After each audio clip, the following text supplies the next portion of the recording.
They teach you to name the thing that hurts. Not because naming heals, sometimes it doesn't, but because a name makes a thing visible. Once it is visible, you can begin to arrange the world around it. That is where my story begins, with a name and what I decided to do with it.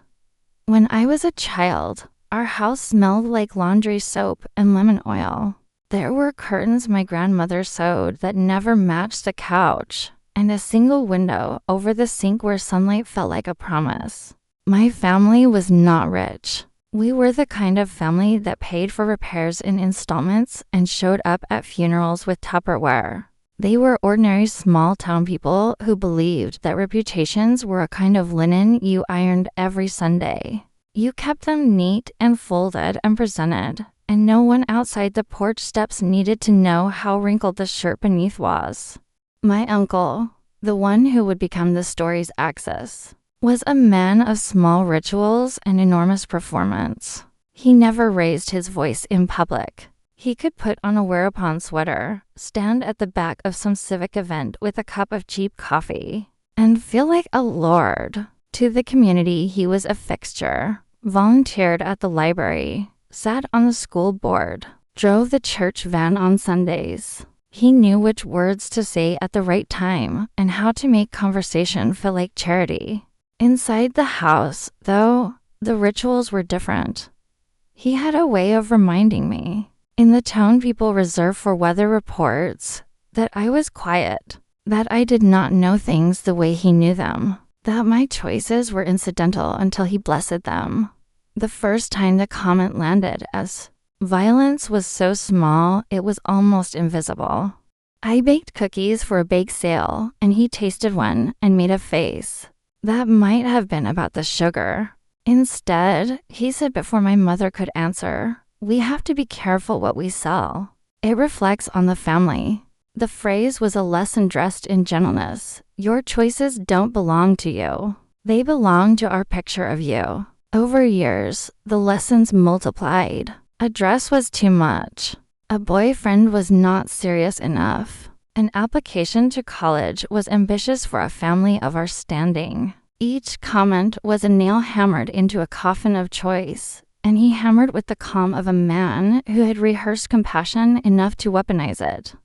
When I was a teenager, I realized control makes itself less visible by seeking allies. He pulled my cousins into small conspiracies, favors here, secrets there, and I became, in his language, the difficult one.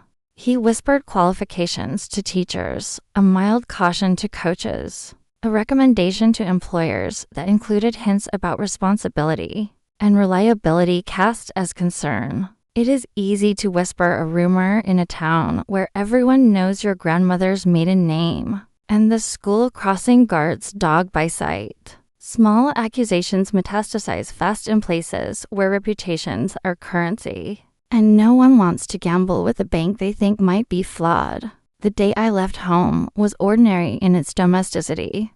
A slow Sunday where my mother hummed while she folded laundry and my sister practiced piano upstairs. He had not yet done anything new enough to look like spectacular malice. His cruelty was terraced, one step after another, so when the avalanche came, it felt impossible to assign a single cause. But it did come.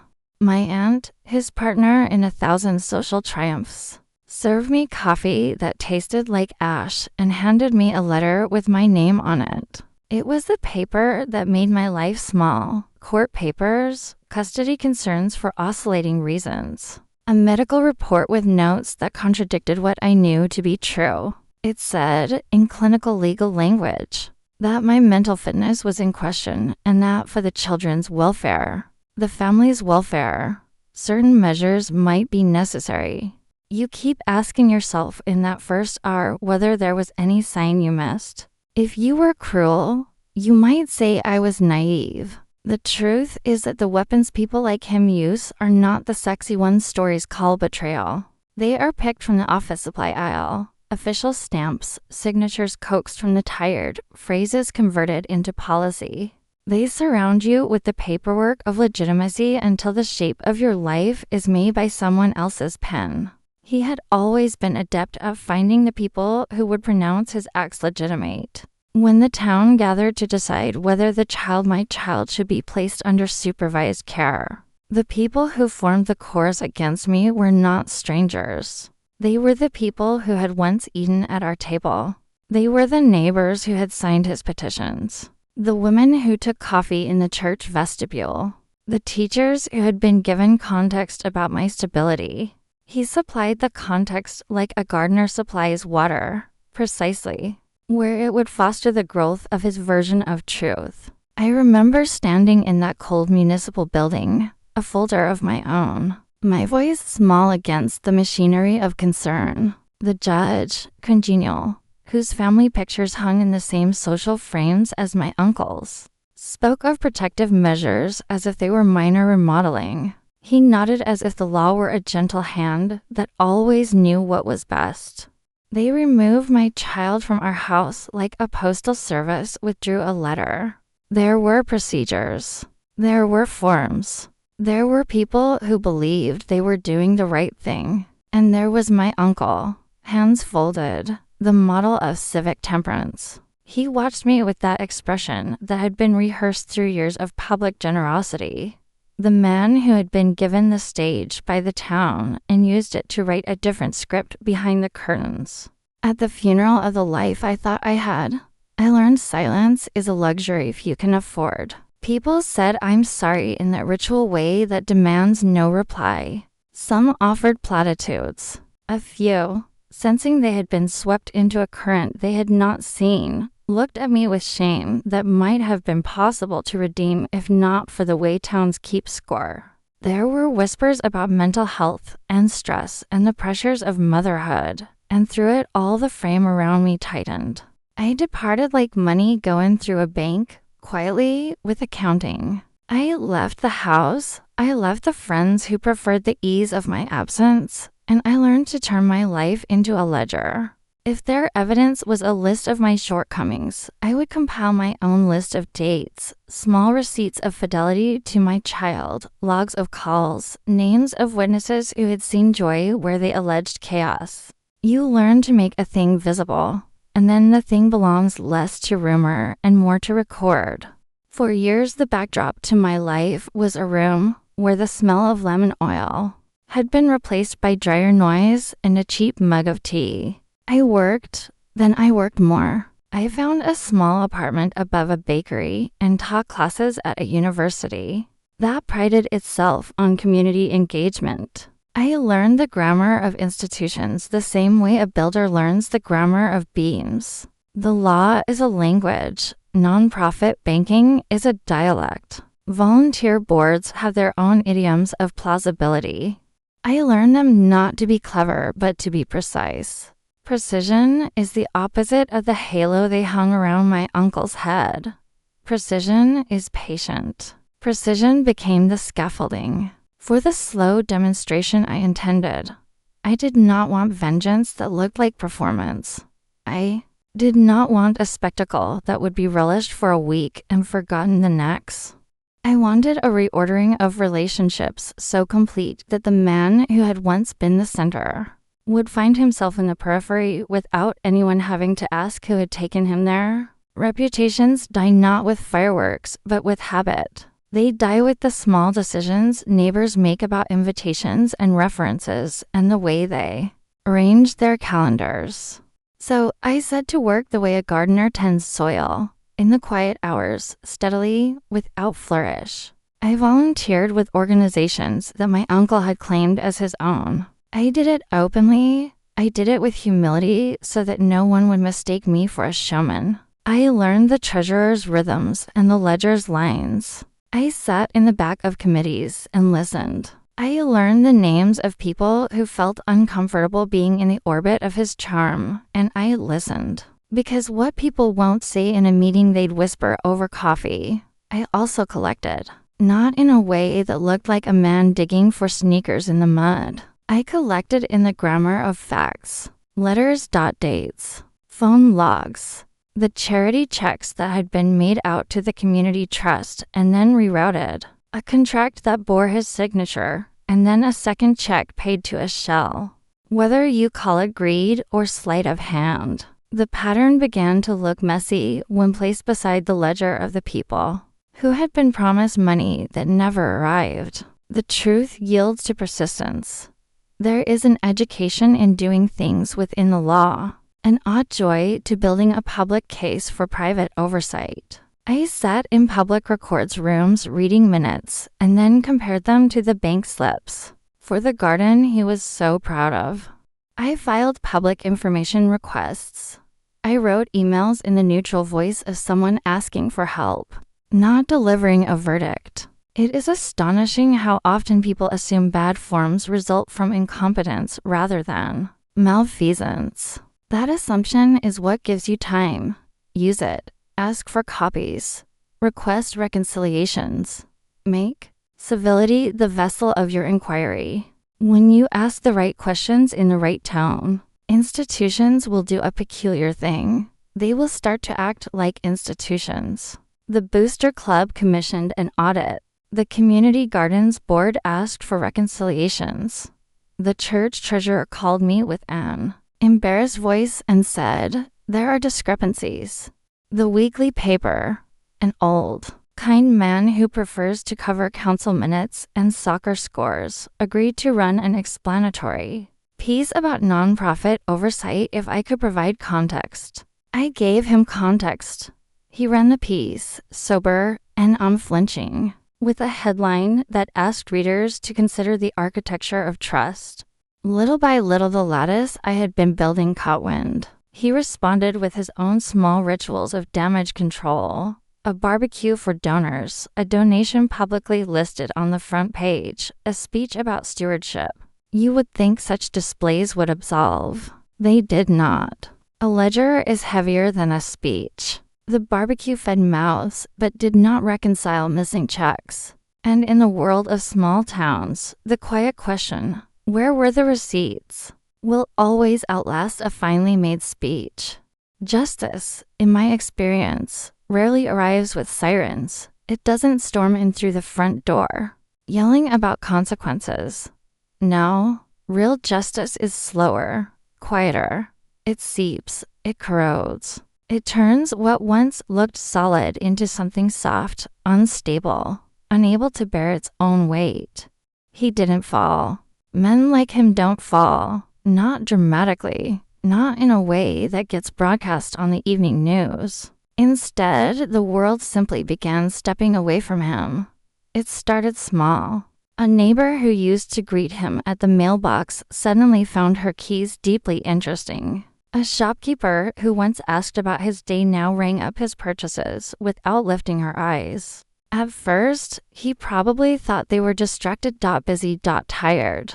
Then came the second stage, hesitation. People would still speak to him, but with caution, as if unsure whether acknowledging him would leave a stain. They began speaking his name differently, not with admiration, not with familiarity, but with an asterisk. Oh, that's him.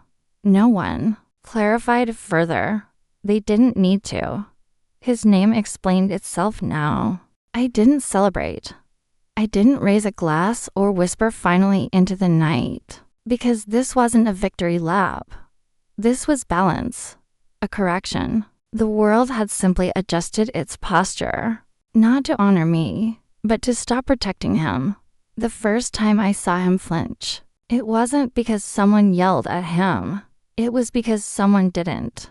He was standing in the local community hall, signing in at the desk for a standard administrative check, something he'd done 100 times. The clerk, a woman who once would have complimented his tie, didn't greet him, didn't even say next, just slid the clipboard across the counter with 2 fingers and looked past him to the person behind.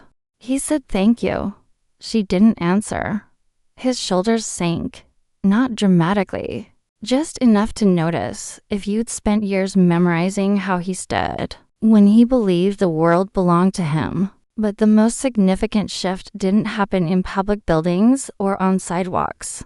It happened in the hallway of the social service office, the same hallway where years ago, people had whispered about me as if I were contagious.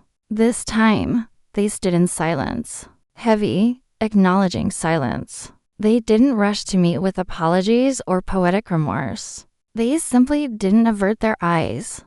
One woman, the loudest voice against me, back then he approached, carefully, hands clasped like someone about to receive bad medical news. We didn't know it was like that. She didn't defend herself, didn't say if we had known, or we were misled, or you have to understand. Just we didn't know. I could have answered you knew, because they did. Deep down, they all did. But I didn't. I said, now you do. And I kept walking. Some men don't seek forgiveness. They seek permission to feel powerful again. He didn't come to apologize. Men like him don't come to give. They come to reclaim. It was late afternoon when he showed up, not at my door, but at the bench across from the grocery store where I often read before heading home. He knew my routine. Predators always remember the habits of their prey. I didn't look up when he sat beside me. I turned a page, calm, deliberate. You still sitting in silence instead of facing things like an adult. His voice had aged, not in pitch, in weight. Men who lose their audience always sound heavier. I didn't answer. Silence unnerves the controlling more than confrontation ever could. He chuckled, rehearsed, forced. You know, I've had a lot of time to think. Prison changes a man. Still, I didn't speak. He shifted. I'm not asking you to forget. Just, let's talk. Properly, talk. That was his word for return to orbit. For let me stand over you again. I kept reading. His voice tightened, frustration cracking through the fox humility. Don't act like you're better than me. Don't pretend you've moved on. You wouldn't still be here if you had. Slowly, deliberately, I placed a bookmark between the pages, closed the book, and looked at him. Not with rage, not with fear, just clarity. I'm not here because of you. I'm here despite you.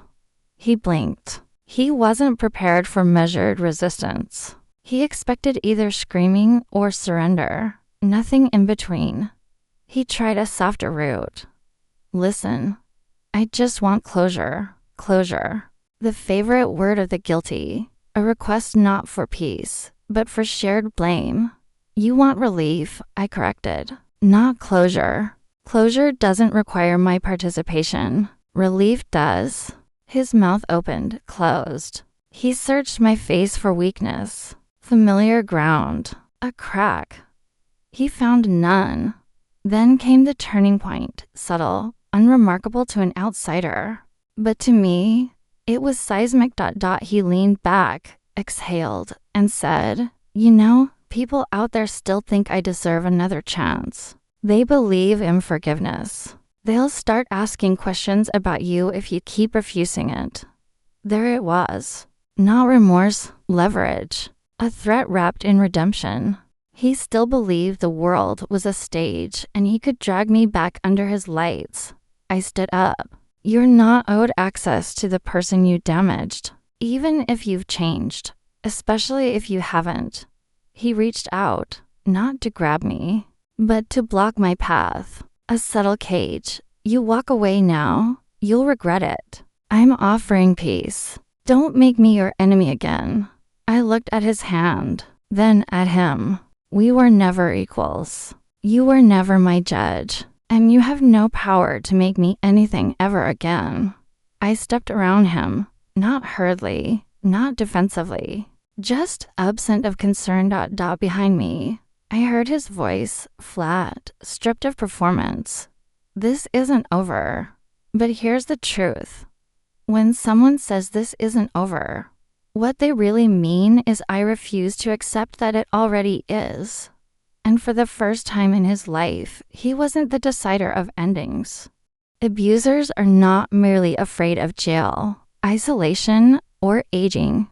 They fear irrelevance. He had spent years in prison imagining his return not as a villain, but as a prodigal son. He believed the town would split into two camps, those who condemned him and those who believed in his redemption arc. He never prepared for the third outcome, indifference. It started quietly. He'd walk into the diner and conversations wouldn't stop, they'd simply shift away from him, like rainwater sliding off foiled leather. People didn't confront him. They didn't welcome him. They looked through him. He tried to offer help at the community center. Manual work, anything to show I'm trying. They told him they already had enough hands. He attempted to volunteer at the church. I've rediscovered faith inside. Let me give back. The doors remained locked until he left. He posted long-winded speeches on Facebook about accountability, justice reform, and how punishment should lead to understanding, not exile. One like from his cousin, out of pity. The problem wasn't that people hated him. It was worse. They no longer cared who he was. He was no longer the villain everyone whispered about. He was simply a man who could do nothing to affect their lives anymore. And that, more than any court sentence, was his death sentence. He tried one last maneuver, the predictable one. He began reaching out to my father, calling, visiting, hanging around the hardware store where my dad spent his mornings. Not to reconnect, not to apologize, to stir guilt. Your daughter won't even speak to me. I've paid my debt. Doesn't she believe in forgiveness? You raised her to be better than this. My father, to his credit, said little. But one afternoon, while I was restocking shelves at the small bookstore where I now worked, he came in and placed a coffee beside me. No words, just a quiet offering. After a while, he said, he's trying to rewrite the ending. Don't let him. It wasn't a warning. It was permission. The kind of permission victims rarely get. To end the story without granting the villain a final speech. I did not fight him. I did not expose him. I did not grant him rage, tears, or confrontation. I gave him nothing. And nothing is the one thing men like him cannot survive. The day it happened, the sky was gray in that muted, cinematic way small towns often get in February. The kind of weather that suppresses drama and makes every emotional outburst feel embarrassing. I was walking to my car after locking up the bookstore when I saw him, leaning against the hood. Not aggressive, not smug, performing sadness. Hands in pockets, shoulders slightly curved inward. A picture of fragile repentance. He had rehearsed this posture. I didn't tense. I didn't panic. That version of me died a long time ago. I simply stopped several feet away. He looked up slowly, as if granting me control, but really angling the moment like a movie scene. You don't have to talk. Just listen, he said softly. I didn't nod. I didn't answer. Silence was consent enough for him.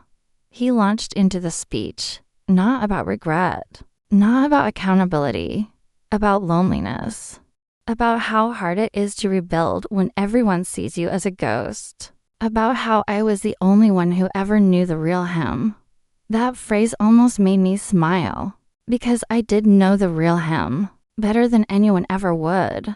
He talked about second chances, about faith, about not wanting anything from me except acknowledgement, which, ironically, was more than he was entitled to. Then came the real request, wrapped in spiritual language. If you could just say publicly that you forgive me, it would help the town move on. It would help me move on. And there it was, not an apology, a transaction. He wanted my name, my credibility, my hard-earned peace signed over as currency to purchase his rebirth. I let him finish. Then, calmly, I answered the first full sentence I had spoken to him in over a decade. You want me to hand you a key to a door I welded shut with my own trauma. He flinched. He wanted tears. I gave him metal. Forgiveness is not a staged cue. I continued. You don't earn it by reciting the right lines. You earn it by disappearing. His eyes hardened then. The performance cracked. The man beneath, the one I remembered all too well, stared back. For a moment, I thought he would drop the act entirely. But cowardice prevailed. He muttered something about me being just as cruel as the world that condemned him, and walked away without looking back. I watched him go, not triumphant, not shaken, simply done. And that, ironically, was the last real moment we ever shared. Not the night he took everything from me, not the courtroom, not even his prison sentence. The moment he realized I no longer carried him, that he could no longer feed off my rage or my compassion, that I had starved him. People love survival stories. They want resilience to look cinematic, rising violins, tearful forgiveness, a symbolic sunrise.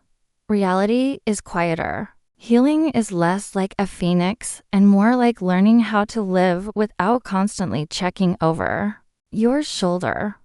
Less like victory and more like administrative resurrection. Pain, when unprocessed, demands witnesses. Healing, when complete, needs none. I didn't become joyful overnight. I didn't wake up one morning suddenly free. Instead, I learned to buy groceries without scanning every aisle for danger. I learned to walk home without gripping my keys like a weapon. I learned to laugh without guilt, sleep without rehearsing arguments, speak without anticipating disbelief, not fireworks, maintenance, not survival, sovereignty. Months passed. The town stopped whispering. His name became a cautionary tale, not an active threat. He became history. I became present. One evening, I stood in my kitchen cutting vegetables for dinner, a perfectly boring act, when I realized something extraordinary. I was no longer narrating my life as someone reacting to him. I was no longer the woman who. I was simply me, no parenthesis, no footnote, no ghost trailing behind every sentence. I built things. I took a pottery class just because I wanted to make things that existed to be held. I bought 3 lamps because light, I realized, was worth overdoing. I opened my windows, even at night. I hosted dinners. I burned food. I overwatered my plants. I joined a choir even though my pitch was questionable. I learned how to build a raised garden bed and laughed so hard I cried. When it collapsed the first time, I lived. Sometimes people ask me, "Do you forgive him now?" I smile, softly, honestly. Forgiveness isn't owed. It's grown. And some soil doesn't deserve seeds. And that's not bitterness. It's selection. I don't carry hate. Hate is heavy. I carry boundaries. The last trace of him in my life was not his face, or his voice, or even his crimes. It was the question, will I ever feel whole again? Now I know. Wholeness isn't something you recover. It's something you rebuild, plank by plank, rule by rule, breath by breath, until one morning you wake up and realize, I am architect, not aftermath. A new woman lives in my house. She sings while she cooks. She trusts her locks but doesn't worship them. She walks through town with her hands visible, not clenched. She is not waiting for peace. She is peace. And if that man ever drives through this town again, he will not find the girl he once broke. He will only find the wall she built from the ruins.